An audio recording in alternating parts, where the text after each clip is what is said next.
calculer limite de x moins sinus de x le tout sur x à la puissance 3 quand x tend vers 0. Alors, bienvenue à tous dans le calcul de limiteur de cette expression. Alors, lorsque déjà vous avez une limite à calculer, commencez par vérifier s'il y a une forme indéterminée ou non. C'est très important. Et s'il n'y a pas de forme indéterminée, on conclut bien sûr et on justifie la limite. Mais s'il y a une forme indéterminée, il va falloir donc lever les déterminations. Alors ici, lorsque vous remplacez x par 0 au numérateur, on a 0 moins sin de 0 fait 0, donc on a 0 au numérateur et on a aussi 0 au dénominateur. Donc ça fait bien la forme indéterminée 0 sur 0. Voilà ce que nous avons. Donc ça veut dire qu'il y a une forme indéterminée. Alors que faire? Donc tout dépend du niveau de la classe. Peut-être est-ce la terminale D, la terminale C, ainsi de suite.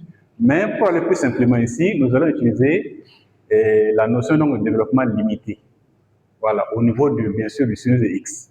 Alors donc, on va aller, on a simplement limite de x moins, alors sinus de x sur x à la puissance 3, quand x tend vers 0, ça va nous faire, encore que ça fait la limite de, alors x moins. Alors maintenant, dans la vidéo précédente, on a vu comment donner le développement limité à l'ordre 3 des sinus de x. Donc on va marquer ça ici. Voilà. Donc ça va nous donner simplement, on a x moins, alors x au cube, le tout sur 6, comme ça.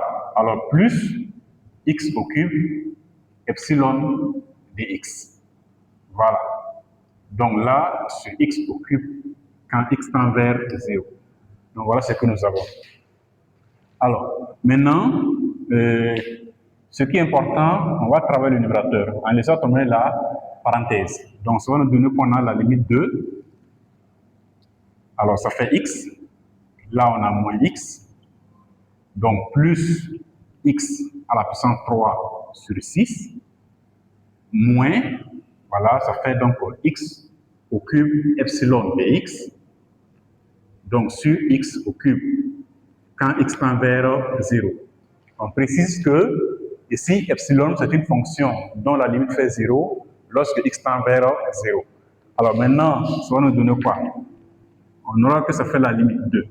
Alors ici, les x vont partir, donc c'est comme si si on met x au cube ici en facteur, ça va également partir de ce qui est là, donc on aura 1/6 simplement, donc moins, alors epsilon dx, comme ça, alors quand x tend vers 0. Et ça fait simplement 1 sur 6. Donc car on a dit epsilon de x tend vers 0, bien sûr quand x tend vers 0. Alors donc voilà ce qu'on a comme limite dans ce cas-là. Donc le développement limité reste quand même une notion très importante dans le calcul des limites. Alors, lorsqu'on a des difficultés pour lever les déterminations, alors cet outil-là pourrait être un outil fondamental pour aller plus vite dans le calcul de la limite. Merci.